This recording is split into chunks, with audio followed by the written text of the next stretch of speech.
Bonjour à toutes et à tous, j'espère que vous allez bien. Je vous souhaite un bon dimanche et je vous remercie de passer ces quelques minutes en ma compagnie. Essayez de faire un fond recommandation lecture. Je pense que j'en pense, mais il est là.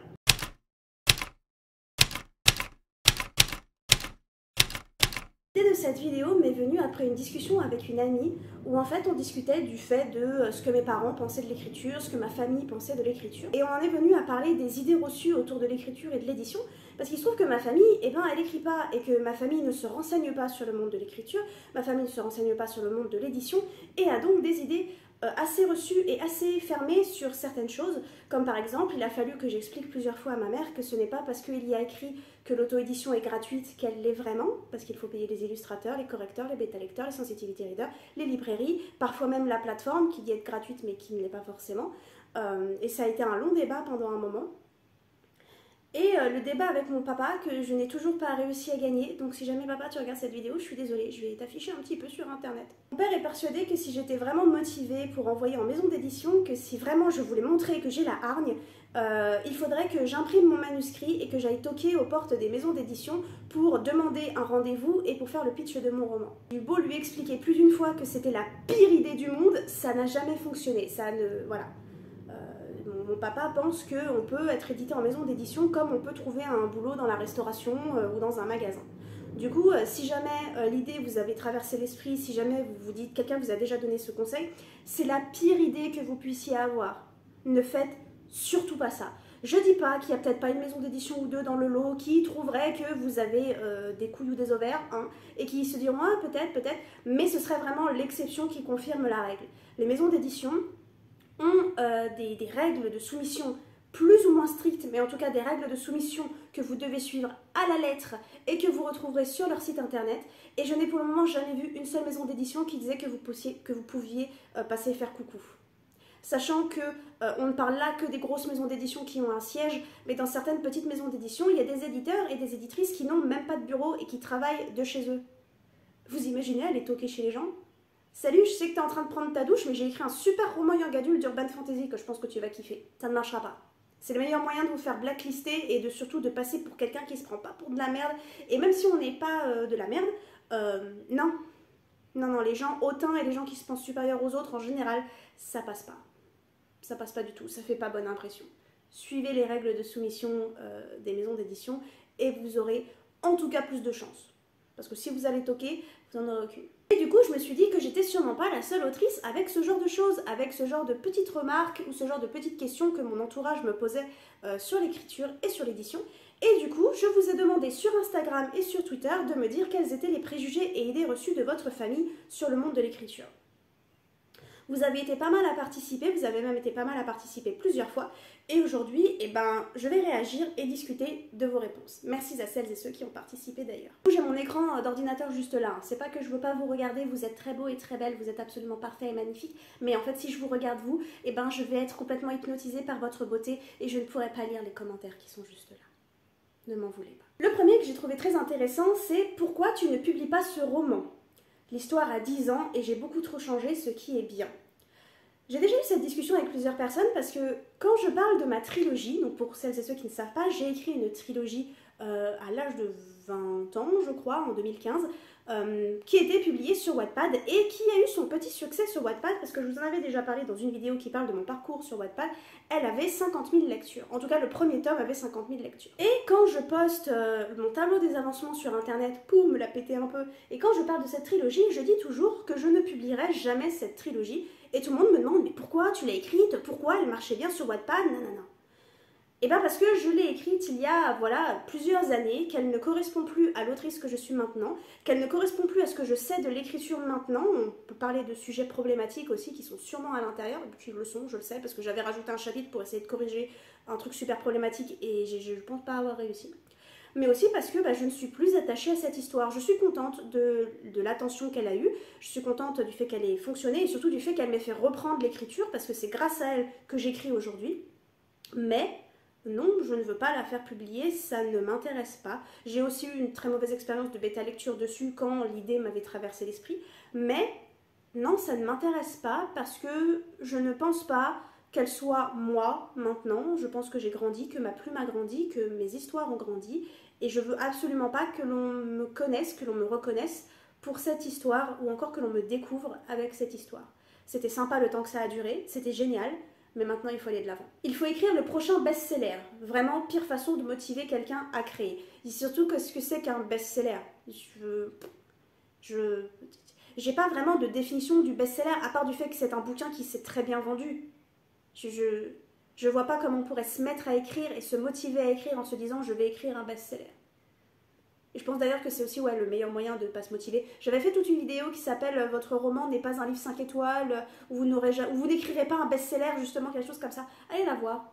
Je trouve que c'est plutôt plus facile d'écrire un bouquin quand on sait que ce ne sera pas un best-seller. J'ai une copine qui s'est fait publier « Tu attends quoi pour faire pareil ? Ça ne dépend pas que de moi. » Bah ouais, ça dépend des maisons d'édition. Actuellement, au travail, j'ai une collègue qui adore me répéter qu'on a 2 adolescentes qui sont publiées dans parmi les usagères et les usagers que nous avons au travail, et qui donc les utilisent comme exemple pour dire que je peux y arriver et que je peux le faire. Alors déjà, publier aussi jeune et aussi rapidement selon la manière dont elle décrit la chose, c'est probablement une maison d'édition à compte d'auteur, et c'est hors de question. Mais au-delà de ça, c'est pas parce que les autres réussissent que l'on va réussir forcément, et c'est pas parce que les autres réussissent que ça veut dire que l'on fait ça mal. Je sais pas si, voilà. Quand je parle de mes amis publiés, par exemple Joe Riley Black, on va prendre Joe Riley Black. Quand je parle de Nos larmes sous la mer de Joe Riley Black, beaucoup me disent « Mais pourquoi tu lui demandes pas de publier dans ta maison d'édition? Pourquoi tu lui demandes pas de parler de toi à son éditrice? Pourquoi ?» Déjà parce que je trouve que c'est pas super. Enfin, je sais pas, moi je serais très si j'étais autrice publiée, je serais assez mal à l'aise d'aller voir mon éditrice pour lui dire « Hey, j'ai une copine, nanana ». Je trouve que ça, c'est pas très poli, c'est pas très professionnel. Et ensuite parce que, mon roman, c'est pas Nos larmes sous la mer. Mon roman, c'est pas de la romance lesbienne, même si c'est super cool. Mon roman, c'est pas dans ce genre-là. Mon roman n'est pas fait pour cette maison d'édition-là. Mon roman n'est pas fait pour cette ligne éditoriale-là. Ma plume n'est pas la même que celle de Joe Riley Black. Il y a plein de choses qui rentrent en compte. C'est pas parce que vos potes sont publiés que ça veut forcément dire que les portes s'ouvrent pour vous. La même personne, du coup, m'a envoyé ensuite « Mais pourquoi tu envoies pas à telle maison d'édition? Parce que je n'écris pas dans ce style. » Bah oui. On n'envoie pas comme ça aux maisons d'édition, c'est pas « Tiens, eux j'aime bien ce qu'ils font, je vais envoyer ». Non, il faut étudier la ligne éditoriale, il faut étudier ce qu'ils éditent, il faut étudier leur façon de travailler. Et moi, il y a des maisons d'édition que j'aime beaucoup, mais que je pourrais jamais envoyer mon roman parce qu'ils ne publient pas ça. J'enverrai pas mes romans à Nisha, etc. par exemple, pour revenir sur Joe Riley Black, parce que même si j'aime beaucoup cette maison d'édition, et même si j'aime bien les livres qu'il publie, j'écris pas ce genre de roman. Envoyer mes romans à cette maison d'édition, c'est me tirer une balle dans le pied et c'est leur faire perdre du temps, mais à leur puissance 1000. Il suffit d'avoir l'idée pour écrire un roman.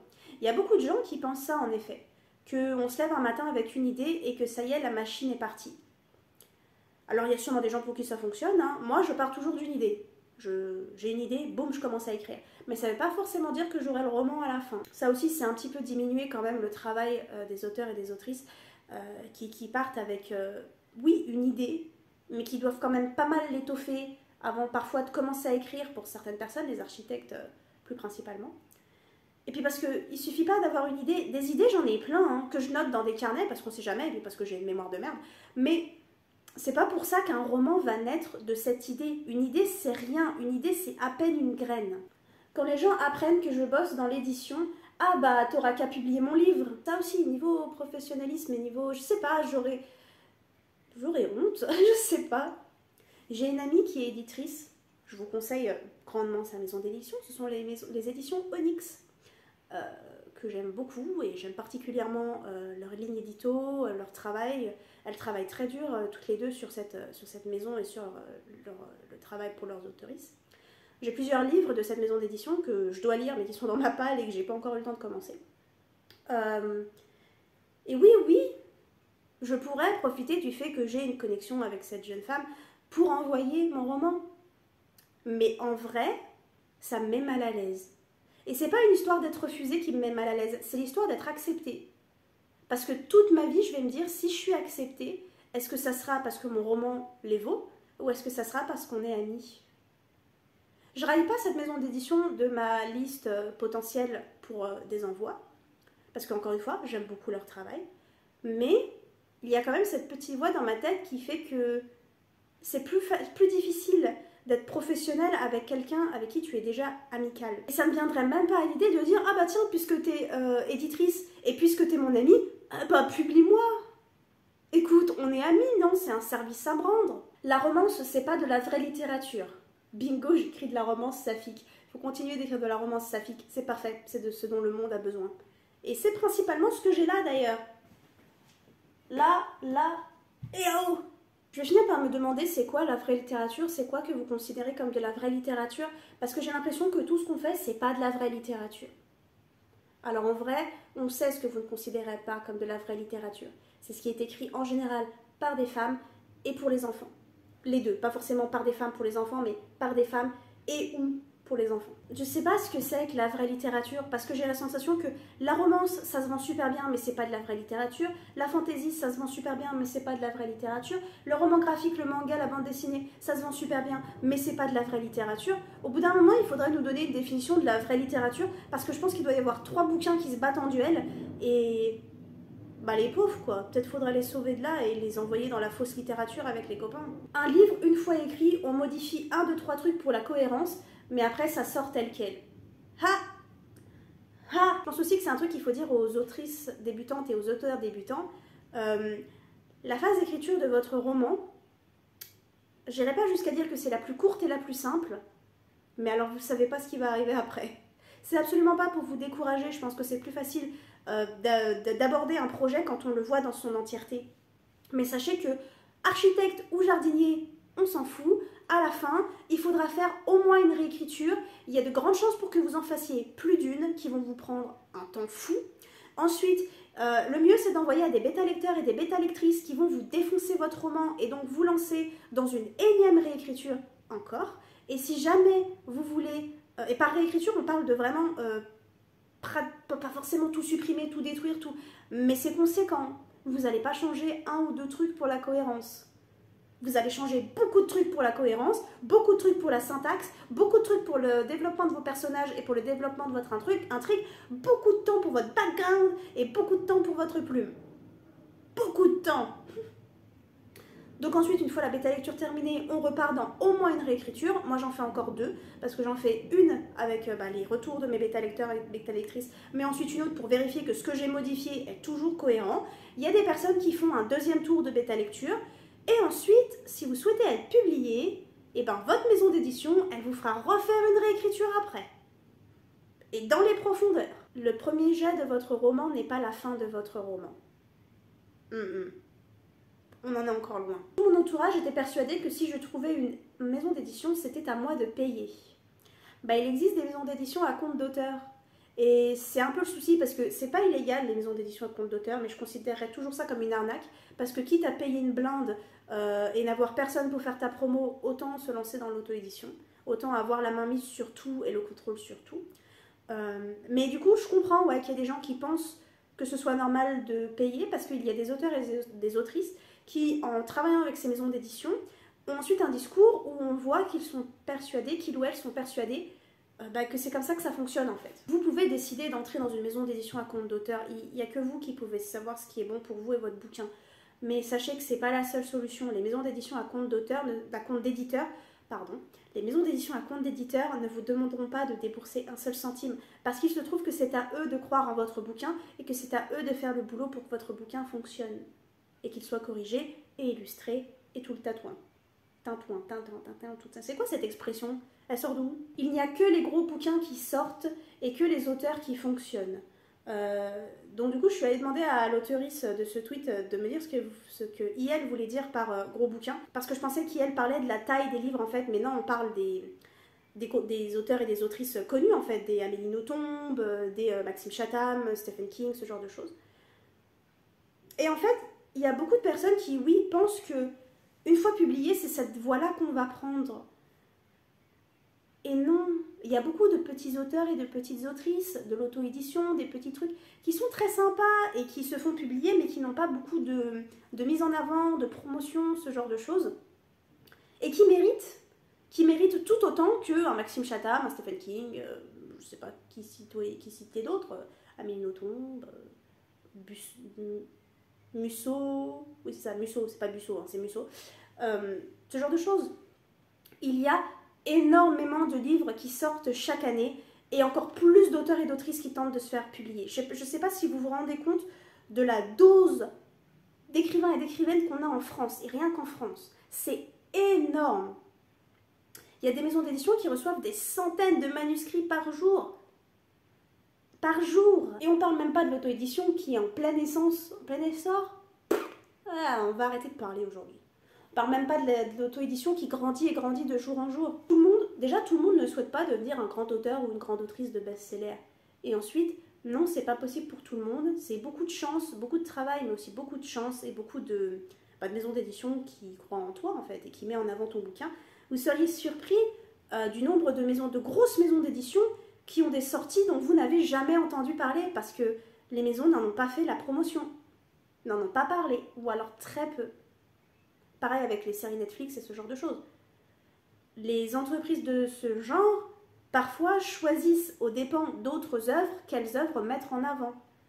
Si jamais vous avez un roman qui sort en même temps dans la même maison d'édition que Amélie Nothomb, votre roman, il va passer à la trappe.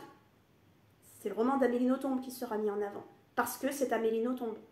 Mais ça ne veut pas dire que votre roman, il n'existe pas, il est publié, il est là, et peu de gens en parlent. Que les auteurs gagnent des milliers d'euros et qu'ils gagnent plus que les libraires sur un livre vendu, alors qu'ils gagnent même pas 1 euro sur un livre.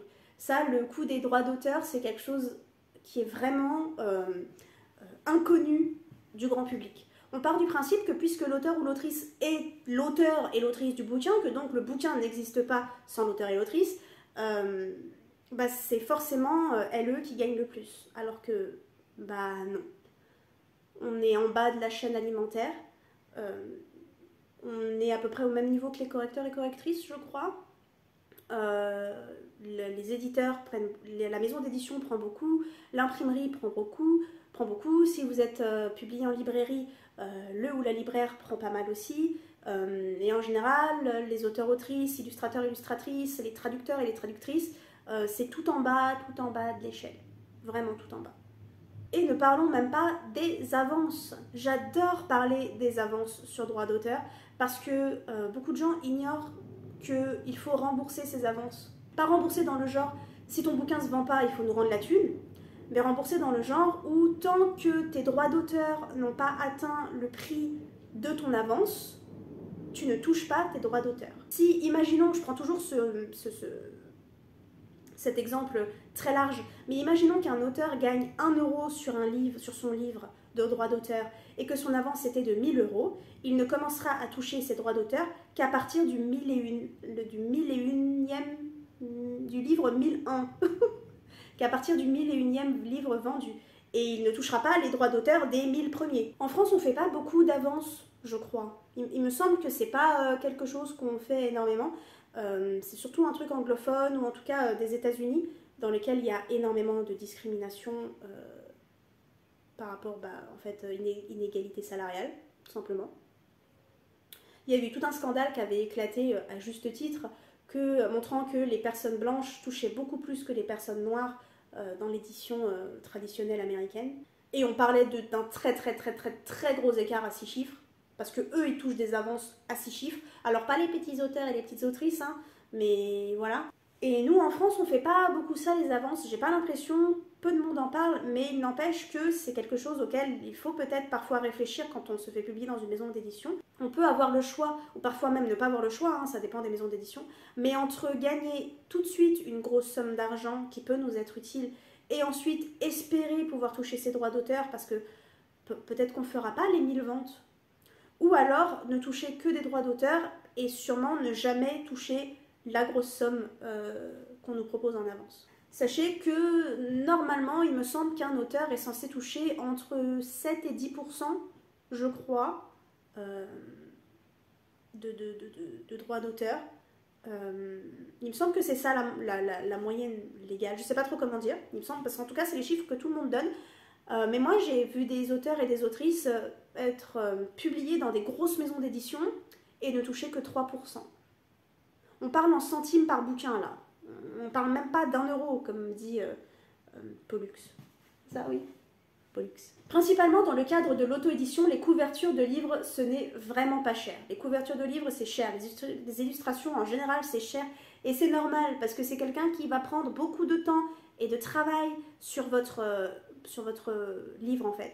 J'ai utilisé l'autre jour cet exemple au travail, parce qu'on parlait du fait de faire venir une intervenante, et mes collègues trouvaient qu'elle demandait trop cher. Et je leur ai dit, mais vous savez, peut-être que c'est sa seule intervention et sa seule animation du mois, que ce qu'on va payer aujourd'hui, déjà va lui demander beaucoup de temps de préparation, va lui demander un déplacement qu'on ne lui rembourse pas, des repas qu'on ne lui rembourse pas, peut-être un hôtel qu'on ne lui rembourse pas. C'est peut-être sa seule intervention du mois. Et ce prix que vous trouvez cher, qui n'est même pas le prix d'un SMIC, eh ben, ça va être sa seule rémunération ce mois-ci pour payer son loyer, sa bouffe et tout le tralala. Eh ben, chez les artistes, c'est pareil. L'illustrateur ou l'illustratrice que vous avez en face de vous a peut-être plein de commissions, mais peut-être que ce mois-ci, vous êtes le deuxième ou le premier, et que il faut bien vivre. Et que votre illustration, elle demande un matériel qu'il faut payer, elle demande du temps, et pendant ce temps, la personne ne pourra pas prendre un autre client ou une autre cliente.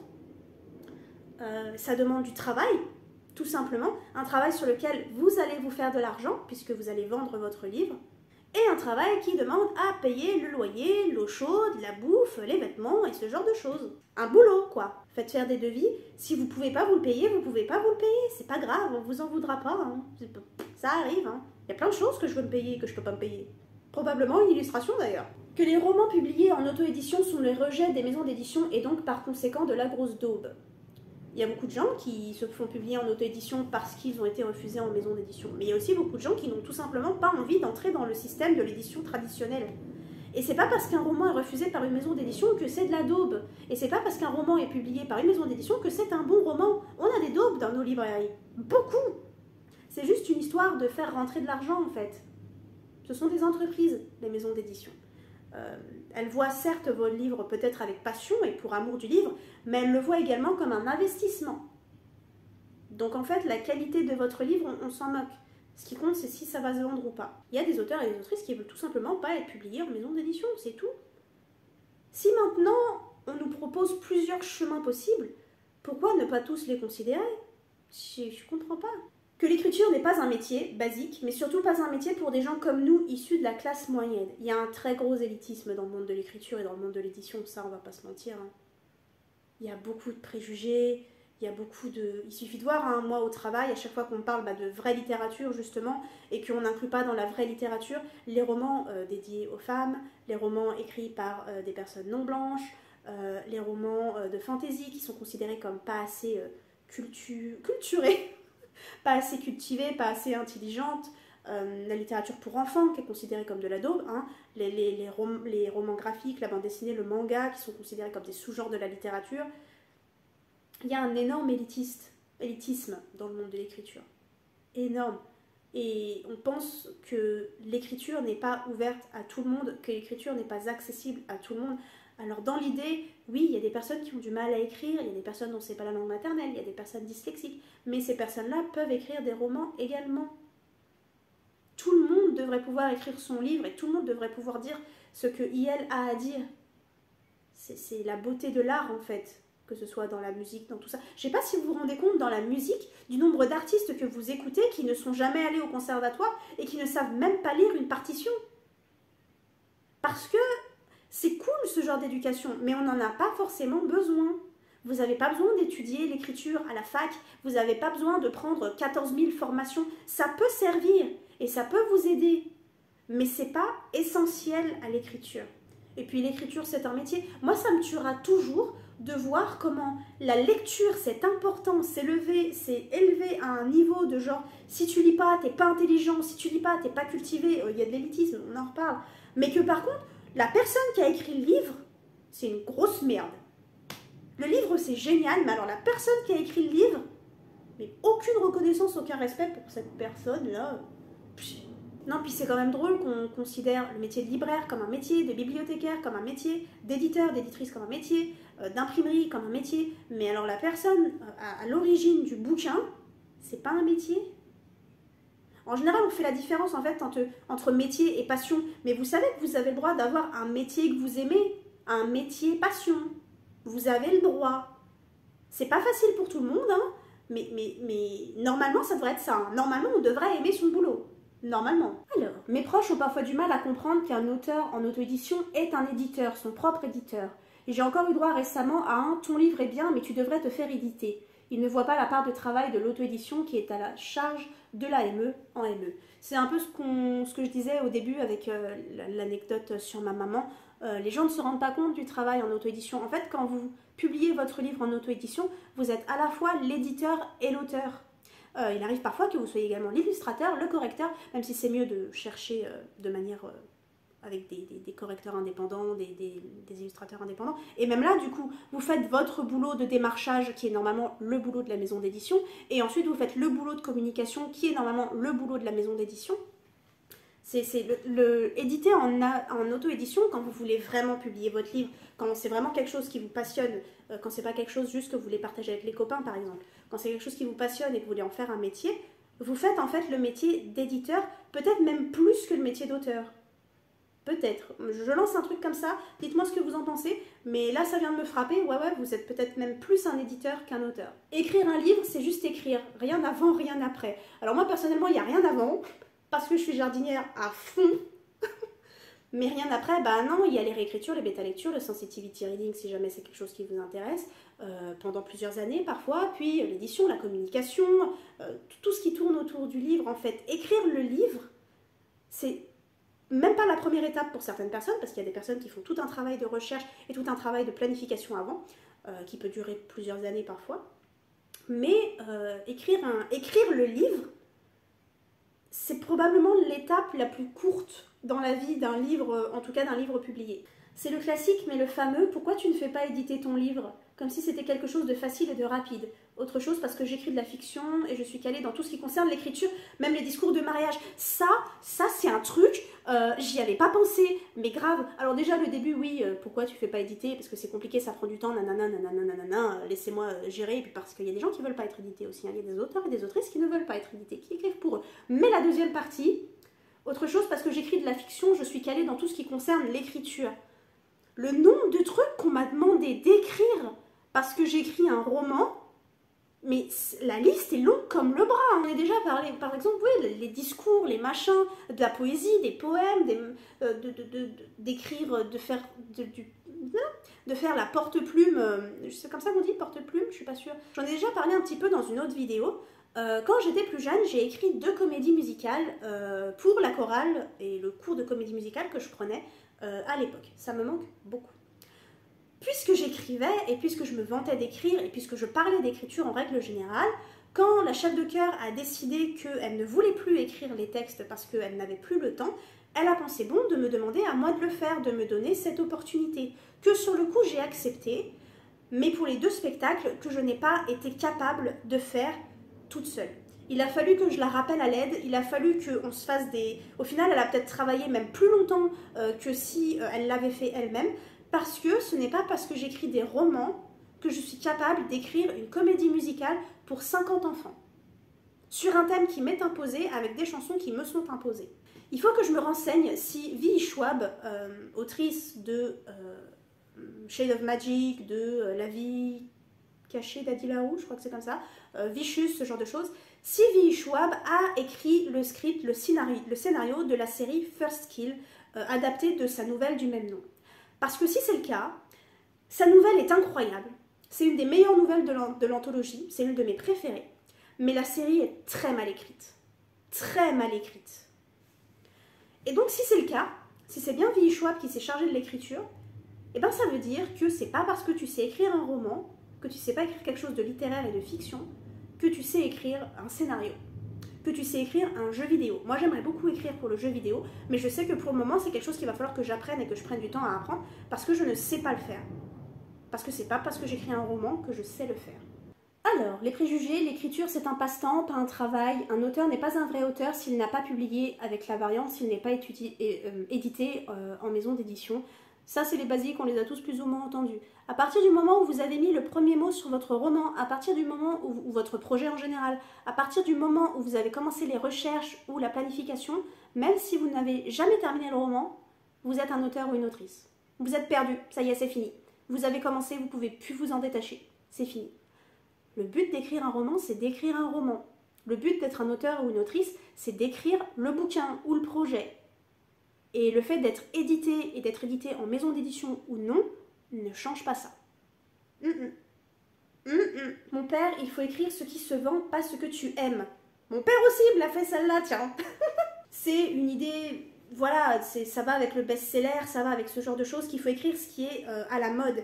Et en fait, dans l'idée, c'est pas faux, puisque dès que les vampires reviennent à la mode par cycle, on a plein d'histoires de vampires qui ressortent. À un moment donné, c'était les loups-garous. À un moment donné, c'était les romances bad boy toxiques. Enfin, oui, il y a des modes. Le truc, c'est que écrire un roman, ça prend du temps. Et je peux commencer à écrire un roman de vampires maintenant, parce que les vampires reprennent du poil de la bête. Mais quand il sera terminé, c'est-à-dire dans 1 an ou 2, et puis quand j'aurai commencé à chercher une maison d'édition, ce qui peut prendre aussi des années de recherche avant d'être édité, peut-être que les vampires ne seront plus à la mode.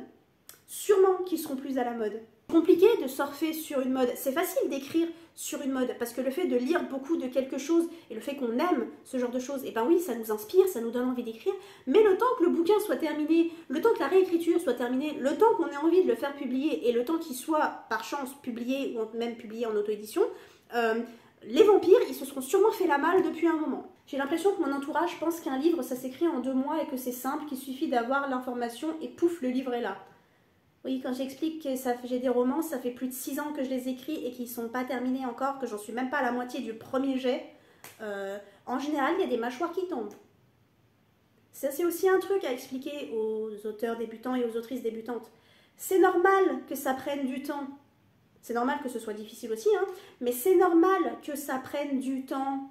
C'est le but, c'est prévu. Si votre roman avait besoin d'être écrit plus vite, vous arriverez à l'écrire plus vite. Mais il se trouve que vous avez une vie à côté, que vous devez vous garder en vie, hein, c'est pas mal. Vous avez des amis, vous avez un chat, un chien, d'autres passions, un boulot, et le fait qu'un bouquin, ça prend du temps à écrire.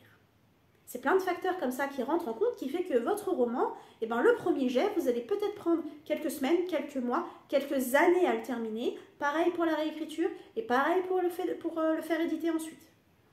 Ça prend du temps. Ma mère a du mal à comprendre la phase de réécriture. Genre, elle pense que quand tu as fini d'écrire, c'est bon, tout est parfait. Quand je réécrivais, elle ne comprenait pas que je doive encore changer des choses. Oui, votre premier jet n'a pas à être parfait. On va retourner aux auteurs débutants et aux autrices débutantes, du coup. Votre premier jet sera la pire version de votre roman. Pas forcément une mauvaise version, mais la pire version. Parce que vous ferez au moins une réécriture après. C'est obligatoire, faites des réécritures, je vous en supplie. Peut-être plus, peut-être... Et comme je disais plus tôt, vous allez changer beaucoup de choses. Vous allez retirer des trucs, vous allez rajouter des trucs, vous allez avoir de nouvelles idées entre-temps qui vont peut-être vous faire changer complètement la ligne directrice de votre bouquin, vos personnages et tout ça. Vous allez rajouter des personnages, enlever des personnages, vous allez revoir toute votre plume. Vous allez également grandir entre-temps, donc votre plume va changer en même temps. Et c'est normal.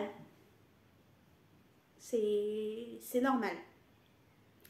Le but de votre écriture, c'est de détruire complètement votre premier jet. C'est Neil Gaiman qui disait ça la dernière fois, qui a dit ça un jour, hein, dans une masterclass, je crois, ou dans un cours qu'il donnait en ligne, où il disait que le but de la réécriture, c'était de parvenir à faire croire au monde entier que vous saviez ce que vous faisiez pendant le premier jet. C'est une traduction dégueulasse. Mais en gros, c'est pour dire que pendant le premier jet, c'est normal que ça se passe mal, c'est normal que ce soit difficile, c'est normal que ce soit pas bon, et c'est normal que vous ne sachiez pas du tout où vous allez. C'est le but d'un premier jet. Le but d'un premier jet, c'est de cracher vos tripes, c'est de cracher un truc. C'est même pas que ce soit bien écrit ou joli. C'est juste de cracher votre idée d'intrigue, de cracher vos personnages, pour ensuite tout étoffer à la réécriture et faire un vrai livre, entre très gros guillemets, à la réécriture. Votre premier jet n'a pas à être bon. Laissez-vous aller. Faites de la merde. Allez-y. Vous la corrigerez ensuite, vous l'améliorerez ensuite.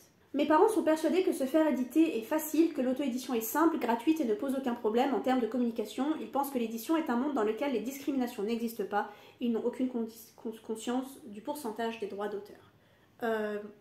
Du coup, tout ça, on en a un petit peu parler, sauf ils pensent que l'édition est un monde dans lequel les discriminations n'existent pas. Les discriminations, ça existe partout, hein. Il n'y a aucun domaine qui n'y est pas touché par les discriminations. Il y a énormément de discrimination dans l'édition, énormément, que ce soit dans vos personnages, mais également dans la personne qui écrit les bouquins. Et oui, vous avez moins de chance si vous êtes queer, vous avez moins de chance si vous n'êtes pas une personne blanche, vous avez moins de chance si vous êtes une femme, vous avez moins de chance si vous êtes handicapé. C'est comme ça.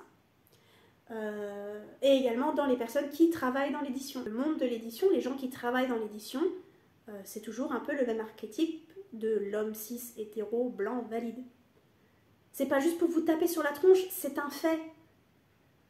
Et c'est un fait qu'on essaye de corriger parce que de plus en plus de monde parle, mais on est encore loin du compte. Les discriminations, sont très grandes et très présentes dans l'édition. Il faut arrêter de se voiler la face au bout d'un moment. On vous parle de diversité tous les jours, c'est pas pour rien. C'est pas juste pour gâcher notre salive et c'est pas juste pour vous gonfler, c'est parce qu'il y a un problème et qu'il serait peut-être temps de se renseigner. Un petit peu. Juste un petit peu. Même le strict minimum, ça pourrait peut-être débloquer quelque chose chez vous. Je dis ça bien. Celui-là, il m'a fait rire. Ils sont persuadés que je mettrai leur nom dans mes remerciements, mais ça, c'est une autre histoire. Je pense honnêtement qu'il y a beaucoup de familles qui ont de guerres de famille qui ont commencé parce que l'un d'entre eux a publié un livre et que personne ne s'est retrouvé dans les remerciements. Faut arrêter de penser que parce que vous nous avez donné la vie ou parce que vous êtes la tante ou le cousin de la tante de l'ami de machin, que votre nom va apparaître dans les remerciements. Les remerciements, ils sont là pour remercier les personnes qui vous ont aidé à créer le livre, les personnes qui vous ont donné de l'intérêt à ce bouquin. Moi, dans mes remerciements, eh ben, il y aura sûrement mes bêta-lecteurs ou bêta-lectrices. Si je me lance en auto-édition, il y aura les correcteurs, correctrices, illustrateurs, illustratrices. Et ensuite, eh ben, majoritairement des personnes du monde virtuel de Twitter, surtout certaines autrices qui ont relu mon bouquin, qui m'ont motivée, qui m'ont toujours dit que ce que je faisais était bien, qui ont lu mes bouquins sur Plume d'Argent, sur Wattpad à l'époque, qui m'ont même si elles ne m'ont pas lu, demandé à lire mon livre. Enfin bref, des personnes qui m'ont soutenue en tant qu'autrice. Et pas juste parce qu'on est de la même famille. Ça marche pas comme ça. J'en avais reçu quelques-uns sur Instagram, mais j'arrive plus à remettre la main dessus. Certains et certaines d'entre vous, vous m'aviez envoyé des DM, mais j'arrive pas à les trouver. Il y en a aussi quelques-uns d'entre vous qui m'avaient envoyé des préjugés et des idées reçues qui en fait n'en sont pas. Comme le fait que les auteurs et les autrices ne peuvent pas vivre de leur plume, par exemple. C'est malheureusement la vérité. Et en fait, je pense que c'est quelque chose qu'on vous a dit sur un ton pas très agréable, de personnes qui ne semblaient pas concernées par l'écriture et que donc vous avez pris la mouche en vous disant « t'écris pas, tu sais pas de quoi tu parles ». Mais bah écoutez, moi j'écris, je suis pas encore publiée donc je peux pas parler, mais des gens que je connais, et des gens que je vois et des autrices et auteurs que je connais, la plupart ont un job alimentaire à côté, voire plus d'un. Vivre de l'écriture, c'est très très compliqué, pas impossible, mais très compliqué et c'est pas offert à tout le monde. Et comme on disait plus tôt, vous n'avez pas idée du nombre d'auteurs et d'autrices qui sont publiés chaque année et dont vous avez jamais entendu parler parce que bah ils et elles ont juste un petit groupe de lecteurs et de lectrices, juste des petits fans comme ça qu'ils ont forgé au fil des années, une petite communauté, et c'est pas grave, et c'est super qu'il y ait justement des personnes qui les soutiennent contre vents et marées, mais ils ou elles ne sont pas vendus en librairie, elles ne sont pas connus, elles ne passent pas à la télé, et elles gagnent à peine de quoi vivre avec leurs bouquins et sont donc obligés de faire un travail à côté. Voilà. Surtout que c'est hyper simple et que c'est facile de commencer, de terminer et de se faire publier. Non, on en a déjà parlé, du coup on ne va pas y retourner, mais regarde, si jamais vous pensez encore ça, recommencez la vidéo. Que d'abandonner c'est anormal du coup. Non, abandonner c'est normal. C'est triste, on devrait pas. Mais c'est normal, c'est avec les échecs en fait que l'on réussit à trouver la victoire. Les échecs c'est normal, les obstacles c'est normal. C'est pas facile d'écrire, rien n'est facile. Et d'ailleurs je suis d'avis que si c'était facile, eh ben on se ferait bien chier. Et ce n'est facile pour personne. Votre auteur préféré qui a vendu 14 000 best-sellers à travers le monde, 14 000 c'est pas beaucoup, mais vous voyez ce que je veux dire. Votre auteur de best-seller là, eh ben, il a sûrement galéré pendant 40 ans avant, il avait 3 jobs alimentaires, le roman qu'il a publié, eh ben, c'est pas celui qu'il voulait publier à la base, il en a écrit 15 autres avant dont personne ne voulait et ça l'a beaucoup attristé, peut-être qu'il a pensé à abandonner plus d'une fois, Abandonner, c'est normal, c'est humain, c'est triste, c'est douloureux, mais parfois, abandonner un projet, ça peut vous permettre de vous concentrer sur le prochain, et c'est peut-être ce prochain-là qui va fonctionner. Alors par contre, c'est vraiment que tout ce qui entoure l'écriture est simple, et que quand t'as fini, t'envoies un grand éditeur, et que directement c'est oui. Dans quel monde des bisounours y vivent votre entourage? Parce que déjà, rien que pour trouver un boulot, parfois dans un fast-food ou comme caissière à Carrefour, il y a des gens qui galèrent. Donc en quoi écrire un bouquin, ce serait plus facile? Celui-là, il continue de parler de l'auto-édite, c'est que le roman est pourri, que ton roman va forcément te faire gagner des millions. Mais ensuite, il y a que mon roman vient d'une inspiration divine et non d'années de travail acharné. J'en ai déjà parlé sur cette chaîne dans une vieille vidéo qui a au moins 2 ans, je crois, qui s'appelle « Le talent n'existe pas ». Et en fait, bah oui, c'est pas inné. C'est quelque chose qu'on travaille, c'est quelque chose qui dure des années, et ce serait bien de reconnaître ce travail et d'arrêter de parler d'inspiration, d'arrêter de parler de talent, d'arrêter de parler de je sais pas quoi. C'est du travail, beaucoup de travail, et il serait temps de respecter et de comprendre ça. Parce que franchement, ça devient chiant. Arrêtez de réduire 6 ans sur un bouquin que j'ai toujours pas terminé, et dont personne ne veut, à du talent, juste parce que j'ai ouvert un fichier Word. C'est pas du talent, j'ai pas de talent, j'ai de la sueur et des larmes et des crises de nerfs et une plume que je travaille et que j'apprends, et des bouquins que je lis encore et encore pour apprendre à écrire, et des classes que je suis pour apprendre à écrire, et des regrets et des remords sur certains projets et ce genre de choses. C'est pas du talent, c'est du travail. Reconnaissez mon travail, s'il vous plaît. Oh, en parlant de travail, j'en rajoute un. Le fait de me dire que j'ai encore rien foutu de ma journée, ou que tiens, t'as encore rien branlé de ton week-end, alors que je l'ai passé à écrire. C'est pas parce que je suis derrière un écran que j'ai rien fait. J'ai écrit 2 chapitres ce week-end, d'accord? C'est quand la dernière fois que t'as écrit 2 chapitres? À la fin de celui-là, il y a aussi « Et que je raconte toujours ma vie dans mes romans ». Je savais pas que t'étais sortie avec une blonde, meuf, c'est une fiction. Le but de l'écriture, pour moi en tout cas, pour moi, parce qu'il y a des gens qui s'inspirent de la vraie vie, et je dis pas que je m'inspire de rien de la vraie vie pour mes bouquins, mais le but de l'écriture pour moi, c'est parce que la vraie vie, je la déteste. La vraie vie, je m'emmerde, et la vraie vie, je ne comprends pas à quoi il sert de la vivre. C'est justement pour m'échapper de cette vraie vie de merde que j'écris. Donc non, mon roman, c'est pas la vraie vie. Et on va terminer sur celui-là parce que tous les autres que je trouve, c'est la même chose. C'est les droits d'auteur, c'est gagner des millions, c'est l'auto-édition, ce genre de choses. Vous êtes beaucoup à m'avoir envoyé ça, ce qui montre qu'il y a quand même beaucoup à déconstruire sur ce genre de sujet-là. Mais le dernier qu'on m'a envoyé, le dernier qu'on va parler là, qui est un des premiers qu'on m'a envoyé d'ailleurs, il est magique. J'ai rigolé nerveusement quand je l'ai reçu. Alors moi, la seule expérience que j'ai, c'est un prof de fac dans la famille, et il a déjà fait des publications scientifiques dans son domaine. Comme c'est un pro du mansplaining, il pense que l'édition de romans c'est pareil et qu'il peut me donner des conseils. On en parlait tout à l'heure, c'est pas parce que vous écrivez dans un domaine que vous êtes bon dans tous les domaines et que vous pouvez donner des conseils dans tous les domaines. En fait, en général, il y a des gens qui savent mieux que vous, en général. Le problème que j'ai parfois avec les conseils d'écriture sur internet, par exemple, c'est que tu as des gens qui te donnent des conseils où faut faire comme ça, faut faire comme ça, faut faire comme ça, et quand tu regardes, ces gens-là, ils n'ont jamais été édités, jamais été publiés, pas même en auto-édition. Alors, ça veut pas dire qu'ils sont de mauvais auteurs ou de mauvaises autrices, mais ça veut dire qu'ils n'ont aucune expérience pour prouver que ce qu'ils font fonctionne. Ce mec-là, il a écrit une publication scientifique dans un domaine qu'il connaît, et dans un domaine où, je l'espère, il est bon, et qu'il a étudié pendant des années, et il pense qu'écrire de la fiction, c'est la même chose. Et que donc, il peut se permettre de donner des conseils, et le principe du mansplaining, on le rappelle, hein, c'est pas donner des conseils. Le mansplaining, c'est dire, moi je sais, toi tu sais pas, même si tu es expert dans le domaine, toi tu sais pas, moi je sais mieux que toi, et laisse-moi te dire et t'expliquer par A plus B, pourquoi je suis meilleure que toi, pourquoi je sais mieux que toi, et pourquoi toi tu as tort. Non, parce que j'ai vu passer un tweet disant on parle de mansplaining, mais en fait ce sont juste des hommes qui sont passionnés par un sujet et qui en parlent. C'est pas ça.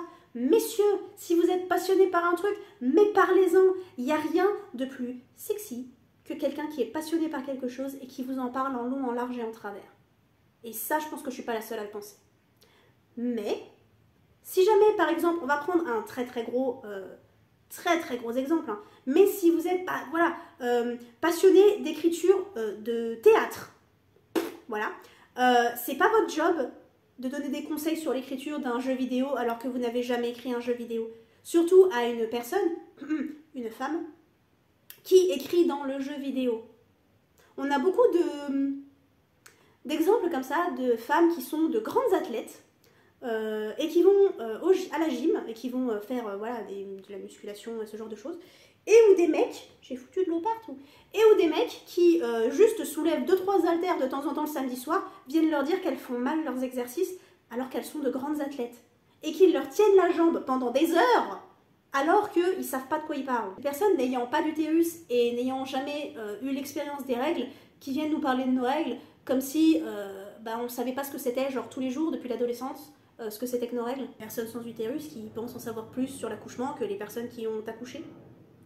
Les personnes qui n'ont pas d'enfants et qui pensent savoir éduquer les enfants mieux que des parents qui, des fois, oui, sont un peu débordés, mais qui sont des parents et qui savent un petit peu mieux de quoi ils causent. Enfin bref, c'est pas parce que tu as eu la chance d'être publié pour tes publications scientifiques dont tu es expert dans le domaine, et j'en doute pas, que tu sais exactement ce que c'est que d'écrire, je sais pas moi, de la fantasy, de l'urban fantasy young adulte pour prendre mes projets à moi.